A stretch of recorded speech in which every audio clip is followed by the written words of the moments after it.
Hey there, thanks for tuning into Duckbricks. I'm Chris, and today we have a pretty special review of one of the Bricklink A-Full Designer Program sets that launched in 2021 and finally were shipped to customers in early 2022. So for today, we are reviewing the massive Castle in the Forest set. Now, in case you aren't aware of exactly what this program was, essentially Bricklink, in partnership with LEGO, intended to resurrect previous Ideas projects that were basically made it all the way to the voting stage, but eventually were rejected to become official LEGO Ideas sets. This program was a crowdfunding way to give these projects a new life and allow them to be made and distributed in a much more limited manner, but still actually be able to be made as official LEGO sets. So this set right here is one that I know a lot of people have really been anticipating, myself included. This was one of the first to immediately sell out literally within minutes. I remember trying to purchase this when the sets first went live, being very stressed I couldn't get it, and finally being very happy I was able to actually secure my order for this amazing revamp of one of the classic LEGO castles, specifically with the Forestmen sub-theme. This year truly seems to be the year for LEGO Castles, with the recent 90th anniversary set actually focusing on the Lion Knights castle, and this one will prove to complement that set very well.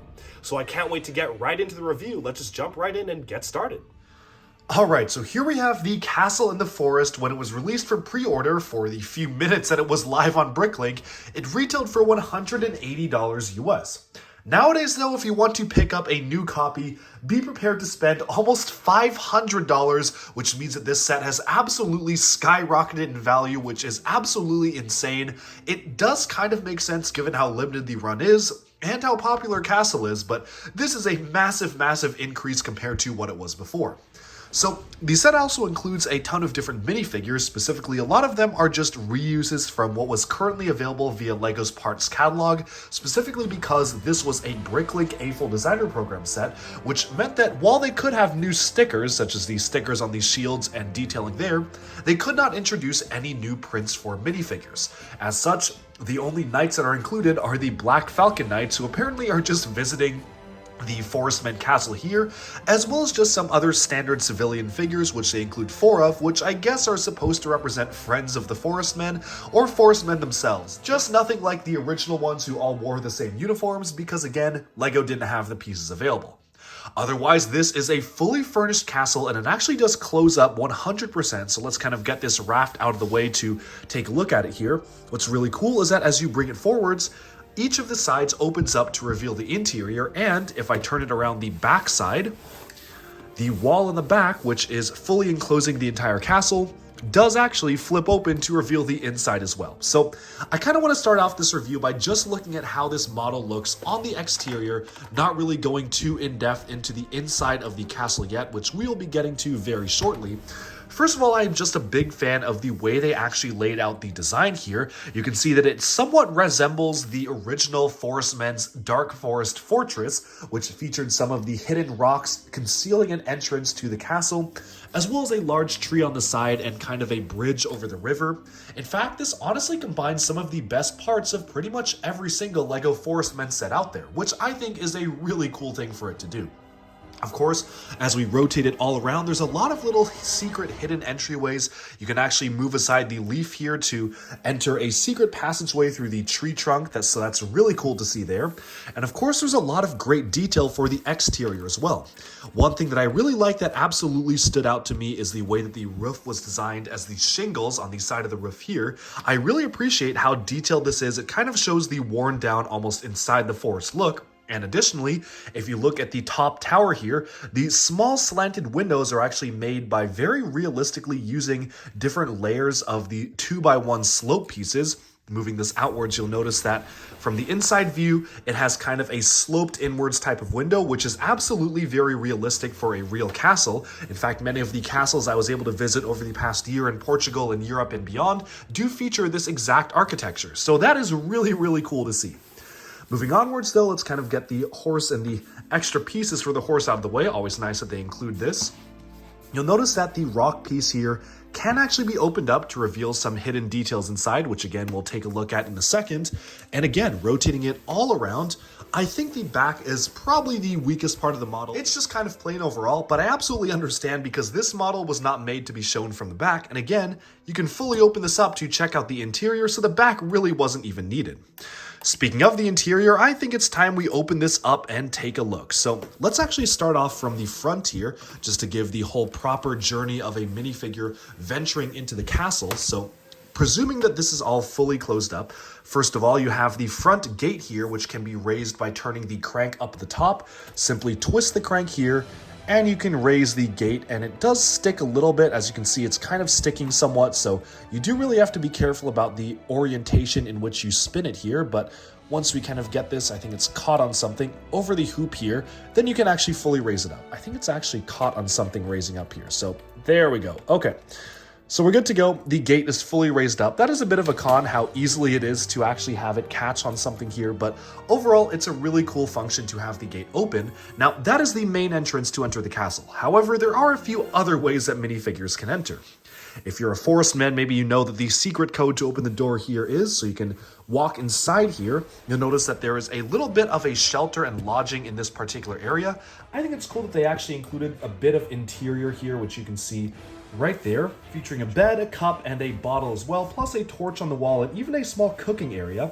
Of course, this directly leads up to a ladder, so let's kind of get this back closed and move our way upwards, get this out of the way. There is a ladder where there is a secret passageway to actually enter this particular area. Moving this open reveals the secret passageway where you can barely fit a minifigure inside. Let me just kind of get that closed up again here. So presuming that a minifigure either enters through the front door or through the side entry, we now make our way to the back of the model and the first floor in particular. So opening up the first floor here, you'll notice that the gate is one of the initial things that just opens right up like so. So the gate just slides right open there. And of course you have the secret passageway here as well. Now over here we have a little bin full of extra armor and weapons. I'm glad they included an extra Black Falcon shield piece because that is a really great piece to get, as well as of course it is the Forest Men, so they have an extra bow and arrow type of piece here that we can manage to fit in. Going on upwards, you may be wondering where exactly are these stairs? Well, as you can see here, there's a little bit of an entryway right there where minifigures can go up the stairs. It's a little bit hard to see, but once I open up the other side of the building, it becomes very clear exactly where those stairs lead. So let's do that right now. And you can see right here, these stairs are literally meant to go up to this particular platform here, go to this building area here. So let's move this upwards just slightly to see that. So you can go all the way up to here, get some weaponry, see a picture of a forest man right there, one of the classic forest men, and then continue up the stairs to the next level. I really like the inclusion of the different stairs here because it allows minifigures to actually go realistically throughout the space and gives them a place to actually walk in, which sometimes is missing from official sets.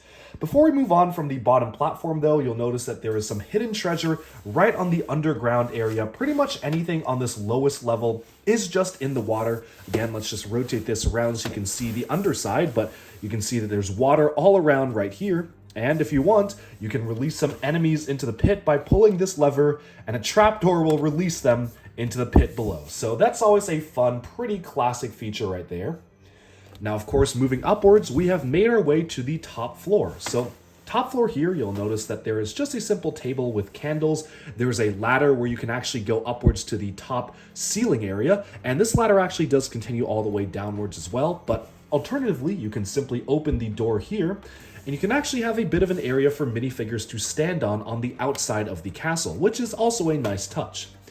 Of course, once you make your way upwards to the top levels, then we've reached the top of the castle. So let's move our way again upwards to here. Now we've made it to the very top of the castle, and let me actually just adjust this right here so you can see exactly what the top of the castle looks like. There we go, that's a clear angle. So you have a bit of a trapdoor here, which you can also just remove the entire plate to get easy access for play, or you can lift the trapdoor up to allow minifigures to climb up the ladder onto this platform. And over here we have the soldier standing guard like so. Again, a Black Falcon soldier, and then just the simple winch to open the gate. Now, unfortunately, there isn't really an easy way to keep the gate stopped at a certain point. I really wish that there was a way to actually leave the gate in the upright position, but as it is right now, you kind of have to just hold it with your hands right here. I guess you can, oh, I see it actually. I did not see this previously, but if you open the trapdoor, you can use this piece to lock it into place. That's pretty clever, although I do wish there was some other mechanism to prevent the door from sliding downwards, especially if you choose to have the trapdoor closed. Now, of course, if you do want to have the trapdoor automatically closed, you can simply just release it right there. So let me just move our camera back down to this particular angle, and we release the trapdoor. We'll let the gate just slide shut. So this really doesn't have any friction. It will just slide shut on its own, which you can see like so. So all in all, I am a big fan of the way that this set overall is designed. It really involves a lot of different play patterns for people to introduce minifigures into the scene and have them explore the full castle, which is a really cool thing to do. I appreciate how you can actually have all these hidden entryways, like the hidden leaves here to have minifigures go through the tree trunks. All in all, to the secret entryways to the treasure, and the staircase especially is a really nice touch. I also really like how every single bit of it can be fully opened up. This is a really nice feature because not only can you open up the sides of the castle to get inside for play, but you can also remove the roof entirely. This does require you to remove the front gate as well, which is a little bit odd, but if you wanted to, you could remove the roof. And again, you can remove the entire back wall, which is very nice to see. You can simply just move the wall outside like this, which gives you full access inside the castle. So it fully opens up and you can see the interior. This is a very unique castle building overall. While most LEGO castles typically stick to the grid type of structure, this tries something completely different. And I think that's what makes it so appealing in the first place. It's really more of a tower than a castle because it's basically just a large bastion in the center of the forest. You've got some forest trees growing into the castle walls itself, almost like the castle was built out of a tree. You've got this rocky area that's very reminiscent of older LEGO Castle Forest Men sets, which is really awesome as well to get in this particular set. And then of course you have the main building itself, which has a lot of potential for play inside of it. Plus you get a little raft right here for one of the other forest men, or what seems to be like a robber or something, going alongside the castle. And of course a horse to come visit the castle as well as a convoy from the Black Falcons. All in all, I am a big fan of this castle set, and again, LEGO will be releasing the Lion Knights castle later on this year for the 90th anniversary, which probably will blow this away in terms of size, but honestly, I don't even know if it can compete with this in terms of detail. There's just so much unique things going on, some great parts usages. I love the way the upper windows are built. I love the usage of the Nexo Knight shields here, and even the trees, while a little bit bare bones in some cases, especially with this one, do look very good and absolutely fit the style of this particular building. All in all, this is easily my favorite Bricklink A-Fold Designer Program set, and it definitely was the most popular one, which makes a lot of sense because one, it's a castle, and two, it's simply just built really well. With that though, we have summed up my thoughts on the castle in the forest. Let me know down in the comments below, were you lucky enough to be able to get this when it first came out? Are you considering parting it out and building it yourselves? And what do you think of the model as a whole? Oh, and one final thing that I actually want to make a note of about all of the Bricklink A-Fold Designer Program sets that honestly really annoys me. None of these had instructions included. They only had links to digital instructions, and may I say that unfortunately the instructions were not in PDF format. They were not just simply LEGO instructions that you could pull up. No. They were in this very odd building format that is very reminiscent of the LEGO Mario instructions. It was honestly just really frustrating to be able to go through the instructions because the way they were set up, especially if you're on mobile, had the part callouts covering half of the build. They had to 3D render each step of the model, so if you were on a slower device, it would literally take a couple of seconds to go from one step to the next, which was really frustrating because you literally just had to sit there and wait. And they had pretty pointless animations for different stages of the build. For instance, let's say I finished building like one of these pieces right here. They had, when you place it down, a lot of stars and a lot of flashy stuff that comes out when you place it down. There's a little explosion of color, but you can't skip that and you can't turn it off. So every time you build one of these, it plops down, there's a big star explosion, and you literally have to sit there and watch the animation. The same goes for the bag opening animation. They literally have an animation where you have to wait and sit there to watch the bags being opened and watch the parts being poured out before you can get into the next step of the build.